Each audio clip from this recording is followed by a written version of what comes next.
अज़ीज़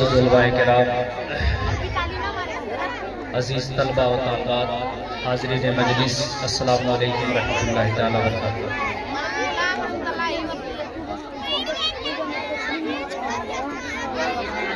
नहमदुहु व नुसल्ली व नुसल्लिमु अला रसूलिल करीम, अम्मा बाद, अऊज़ु बिल्लाहि मिनश शैतानिर रजीम, बिस्मिल्लाहिर रहमानिर रहीम। इन्नल्लाह व मलाइकतहु युसल्लूना अलन नबी या अय्युहल्लज़ीना आमनू सल्लु अलैहि व सल्लिमू तस्लीमा। एक बार तो दुरूद शरीफ पढ़ लें। अल्लाहुम्मा सल्लि अला सय्यिदिना शफीअना हबीबना नबिय्यना मौलाना मुहम्मद बारिक वसल्लम। सलातु व सलामुन अलैका या रसूलल्लाह सल्लल्लाहु तआला अलैहि वसल्लम।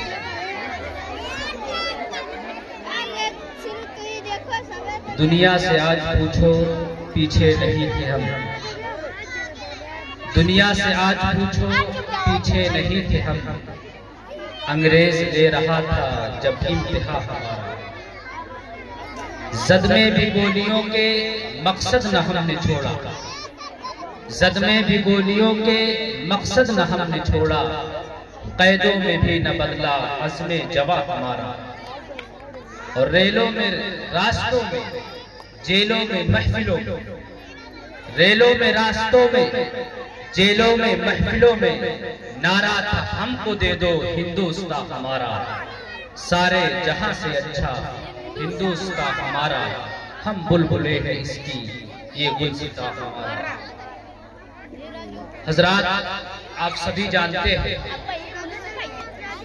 कि हमारा ये मुल्क, हमारा ये देश 15 अगस्त 1947 को आजाद हुआ और 26 जनवरी 1950 को हमारे मुल्क के आईन यानी कॉन्स्टिट्यूशन को लागू किया गया, जिसके साथ साथ हमारा मुल्क एक खुद मुख्तार और जमहूरी मुल्क बन गया।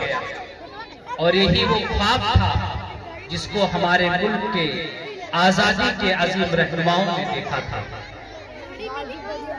हमारे आईन कॉन्स्टिट्यूशन में जातो पात, मजहब व मिल्लत, इलाका व रंग व नस्ल से कतई नजर तमाम लोगों को यकसा हुकूक हासिल है।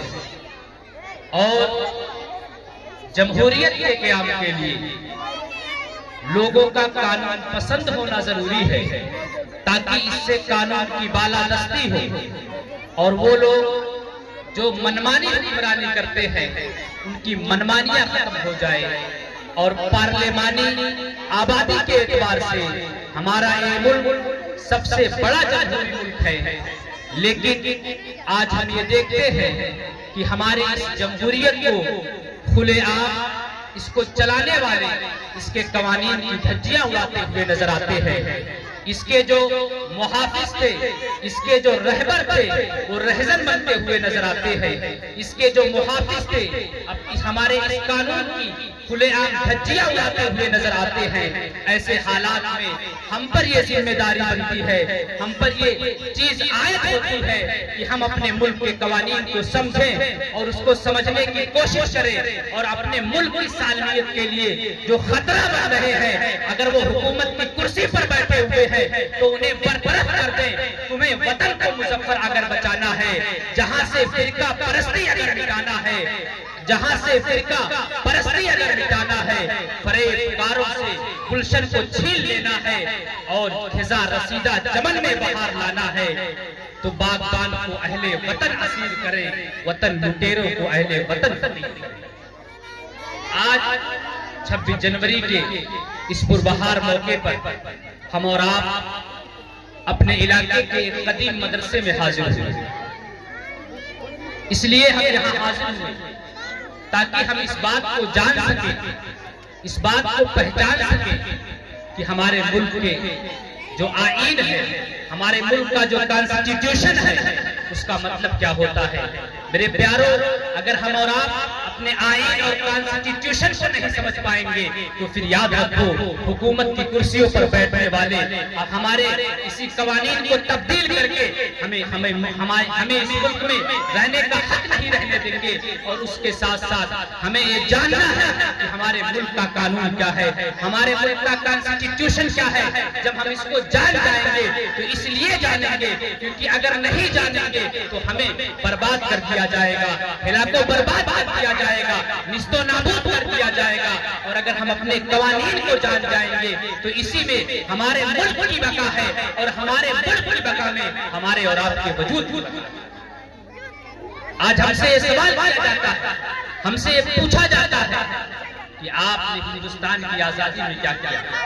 तो मैं आपको बस चंद बातें बता के अपनी गुफ्तगू खत्म करूंगा कि आप अगर तवारीख का मुताला करें और हिंदुस्तान की तारीख को अपने हाशिए ज़हन में रखने की कोशिश करें तो आपको इस बात का अंदाजा लग जाएगा कि एक खास तौर से तमाम लोगों ने तो मुसलमानी हिंदुस्तान की आजादी में हिस्सा लिया था, लेकिन मुसलमानों का एक जम्मे गफीर, मुसलमानों का एक ग्रुप तहरीक आजादी में हिस्सा लेकर के अपने तन मन धन को कुर्बान करके ये बता दिया था कि हम इस मुल्क के सच्चे और पक्के वफादार हैं। और तारीख ही पढ़ते हैं, तारीख को खंगालते हैं, तारीख को देखते हैं तो हमें पता चलता है कि इसी मुल्क की आजादी में एक बहुत बड़ी हस्ती जिन्हें दुनिया अल्लामा फजल हक खैराबादी के नाम से जानती है और पहचानती है। अल्लामा फजल हक खैराबादी वो हस्ती है जिन्होंने सबसे पहले हिंदुस्तान की सरजमीन पर जिहाद का फतवा मुरत्तब किया था। जिहाद का फतवा मुरत्तब करने के बाद आप अपने घर में नहीं बैठे थे, अपने मकान में नहीं बैठे थे, बल्कि दिल्ली की सरजमीन पर गए थे। वहां पर जाकर के लाल किला के मकानों में नहीं बैठे थे, बल्कि जामे मस्जिद में जुमा के दिन खड़े होकर उलमा की मौजूदगी में, अवाम की मौजूदगी में खिताब फरमाया था। और खिताब फरमाने के बाद ये कहा था कि ऐ मेरे प्यारे मुसलमानों, आज का दौर ऐसा दौर हो गया है, तुम पर जिहाद लाजिम हो गया है, तुम्हें जिहाद करना जरूरी हो गया है। लेकिन ऐसे हालात में कुछ ऐसे लोग वहाँ पे मौजूद थे जो मुखबिरी करते थे, साजिशें करते थे। आखिरकार अल्लामा फजल हक खैराबादी रहमतुल्लाह ताला अलैह को अपनों ही की गद्दारी की वजह से, अपनों ही की साजिशों की वजह से उन्हें गिरफ्तार कर लिया गया। गिरफ्तार करने के बाद आपको सजा सुनाई गई और जजीरे अरबान में आपका विसाल। ये हमारे और आपके वो असलाफ हैं जिन्होंने इस मुल्क के खातिर अपने तन मन धन को कुर्बान किया।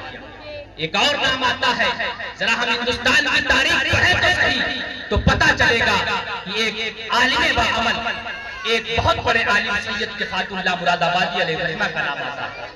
ये कौन थे सैयद किफ़ायतुल्लाह मुरादाबादी? आज हम जिस मदरसे में बैठे हुए हैं, जिस मदरसे में यम जुमहूरिया मना रहे हैं, मैं आपको बता दूं इन्हीं मदरसे में पढ़ने वाले उलमा थे, इन्हीं मदरसे में पढ़ाने वाले उलमा थे, इन्हीं मदरसे को कायम करने वाले उलमा थे। सैयद किफ़ायतुल्लाह मुरादाबादी अपने इलाके से निकल के जब बरेली की सरजमीन पर पहुंचते हैं, वहां पहुंचने के बाद लोगों का दौरा करते हैं, बरेली के अतराफ का दौरा करते हैं और लोगों को जा के बताते हैं कि तुम पर जिहाद करना जरूरी हो गया है। दौरा करने के बाद जब आप वहां के सरजमीन से निकलते हैं तो अपनों ही की गद्दारी की वजह से, अपनों ही की साजिशों की वजह से आपको अंग्रेजों ने गिरफ्तार कर लिया।